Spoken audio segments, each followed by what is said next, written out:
trying to make y'all comfortable. For the record, you ain't trying to grow, then it's done for you. For the record, lab on me going all the way. For the record, ain't trying to link, no time to waste. For the record, for the record, for the record, for the record, for the record, for the record. Been a little too nice for y'all. Now I gotta up price for y'all. Snake eyes on dice for y'all. Shoulders on ice for y'all. A6 all the hate. I won't get a ball today. Got lost in the ball and A's. I'm flipping the bars, I'm flipping the on record, off record. I still count wins when they got it. On record, off record. I let them take advantage. I was wildin'. On record, off record deals. Tell them talk to Colin for the quote. On record, off record. I still want the act, not the ghost. So you guys want to make a panoramic photo. This is like kind of a stupid tutorial because it's so easy, but every time I share these photos, I actually get questions on like, how did you make those? So I know there's a lot of you photographers out there that don't know how to do this. Another fun thing too is I actually do these on film a lot. I don't have that wide of angle lens on any of my film cameras. The widest I have is mostly a 50mm. I also can put my 35mm Canon lens on one of mine, so that's about as wide as I can get. When I'm in these beautiful places, I want to get a super wide photo of this landscape. 35 focal length doesn't cut it, and I don't want to, I mean, I do wish I had a 24mm lens. I wish I had even a wider lens than that. I don't want to carry around more gear, and so this is a great trick on how to get that epic landscape and with whatever lens you have on. Hopefully it's like a 50mm or 35mm, but you can do it honestly with any lens and you can get different cool effects. Here's how you do it. Hold on, let me grab a camera for example. So you have your camera.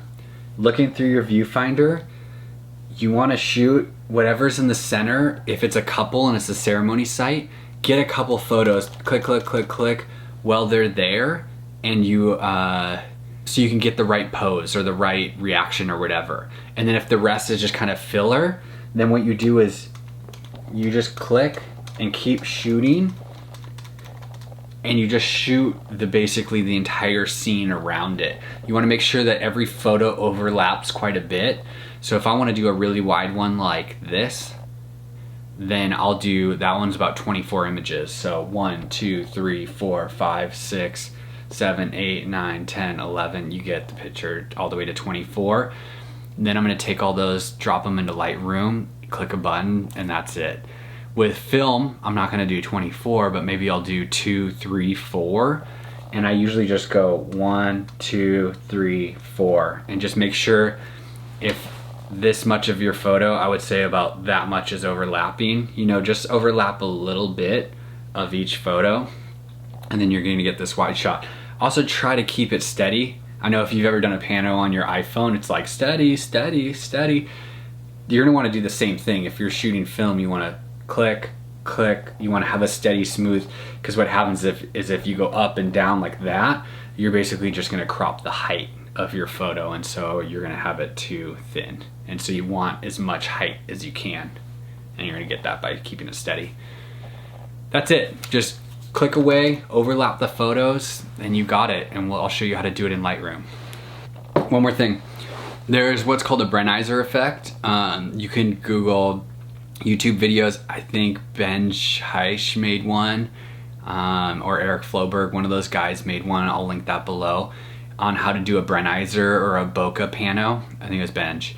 But basically, that's where you do a shallow depth of field, like a 1.4 or 2.0 lens or something, and you shoot your subject at that wide aperture, flick your focal thing, change it from autofocus to manual. So you shot the couple, they're in focus with autofocus, you switch to manual, and then you shoot the area around it on manual without adjusting the lens. And that way you stayed at the same focal length, and you basically are adding area around it. You're gonna grab that in Lightroom, create an image, and it's gonna give you this like large format or medium format effect, like a lot of blurred area and the subject right there. You can do some really cool stuff with that.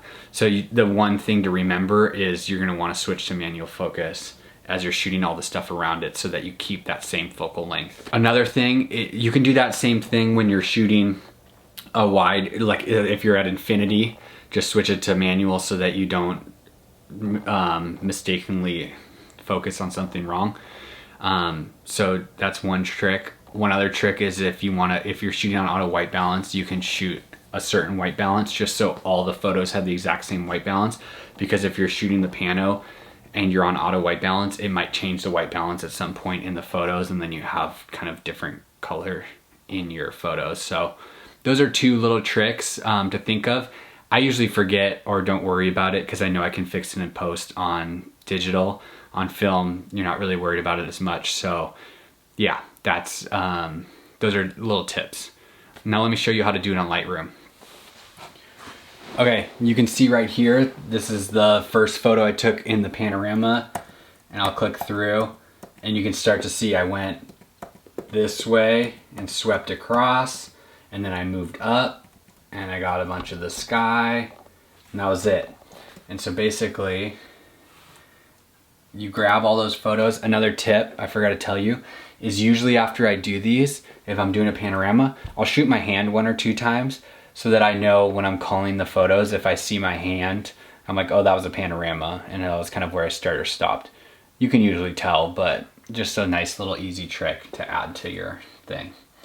So grab those photos and bring those into Lightroom. Okay, you've got those all in Lightroom now. You basically just select all of them. Control click for you Mac users. And you go to this, photo merge. And you go panorama. Click. It's gonna take a minute, so we're gonna do YouTube speed and just fast forward this when we get to that point. This feels like it's gonna take a while. I'm gonna go get some water boiling so I can make dinner. I'll be back. We're back. Hard to see in this little screen. Let me see. You can see it already looks really cool. Like it's done. And so I wouldn't change the perspective at all. Hit merge. That's probably gonna take a while too, so let's do it. Up there you can see it says creating panorama. Probably have to wait a few minutes again. Go check on the water boiling. Here's another little tip for you while we wait. This isn't something you do mid workflow of your wedding. Edit the whole wedding and do this at the end. You don't want to disrupt your flow of editing by making this panorama, because it takes all your computing power and it's slow if you can't tell. Also, by doing that at the end, you'll know how you edited the whole wedding, especially this part of the ceremony, and so you can kind of just apply that same edit to this photo right here. It's taking forever. So as you can see, it made that a new image right there. It makes it a DNG file or TIFF file. I don't know if that's a setting somewhere or whatever, but you got the big old Pano right there. Boom. It's done. Like, there's usually no imperfections. You know, you can kind of scroll through it and make sure that it didn't kind of overlap something really weird or whatever. Now we're just gonna crop in. I'm gonna remove some of the umbrellas, apply my preset, edit the photo as normal, and you just got a giant photo. Yeah, this thing's massive. Let's zoom in.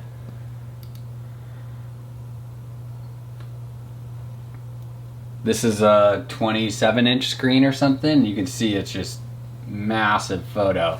So this is 24 photos together, and it just made a huge old Pano. It's pretty awesome. And then I'll show you the final version. We'll just cut to the chase. Boom. There she is. Let's open it in Photoshop. We're just gonna skip forward because the loading sucks. Okay, so let's check out how big this photo is.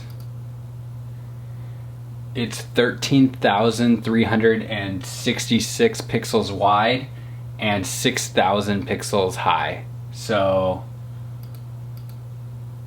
in inches at 240 DPI, it's 55 inches wide. Pretty big photo, which is pretty awesome. So looks beautiful here, but let's zoom in.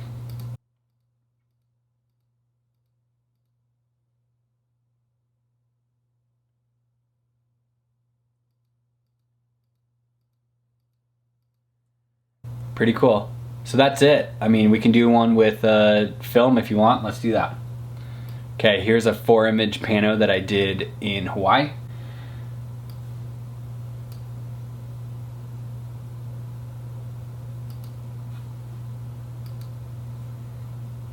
I'm dragging those 4 images into Lightroom. Got them. Select all, control click, photo merge, panorama. This will be a lot easier because these are just JPEG images, not RAWs. Boom, already got your pano. You can do auto crop if you want. It will auto crop it, merge. A lot faster because it's a JPEG. Gives you your file up here. Double click on that. There's a 4-image pano out the balcony of our Turtle Bay, Hawaii North Shore balcony.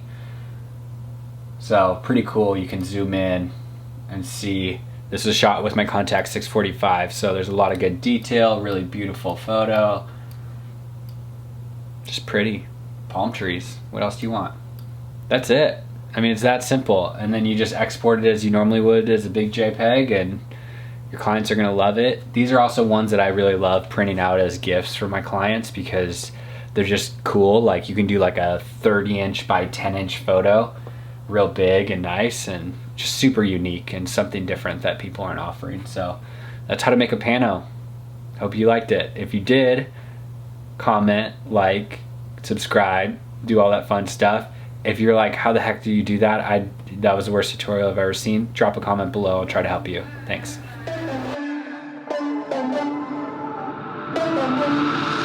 For the record, I'm done trying to make y'all comfortable. For the record, you ain't trying to grow, then it's done for you. For the record, lab on me going all the way. For the record, ain't trying to link, no time to waste. For the record, for the record, for the record. So you want to make a pano. For the record. Panos, panoramas, panoramic photography, wide photos, wide lenses, fisheyes, ultra wide, landscape photos. Panos, pano, pano, panorama, panoramic photography, panos, panos,